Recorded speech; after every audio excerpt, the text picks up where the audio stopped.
For today's video, maaga nga pala kami nagising ngayong araw na ito. Dahil ang araw na ito ay walang kabalak-balak kami pupunta dito sa Baywalk sa Balete, Batangas. Kasama namin ang mga bata at saka ang aking biyanan. Kasi naman gusto lang naman ng aking misis na dito kumain sa Baywalk, Balete, Batangas. Sino ba naman ako para hindi siya pagbigyan? Maraming pumupunta dito lalo na pag may abangan. Dahil din siguro sa magandang tanawin dito sa baleteng ito.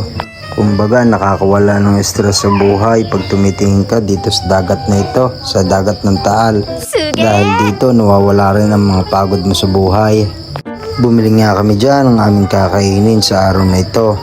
At dahil magandang panahon, hindi umulan, hindi umaaraw. Tapos doon sa bandaron maraming namimingwit. Tapos itong aking bunso ay tumingin bago umiwas. Siguro nakakita lang siya ng pogi. Dala nga pala kami guys na pagkain dito. Goto, kambing. Yan, almasal namin. Nasi Ana? Ana? At dahil nagutom na nga mga batang ito ay gusto nilang kumain.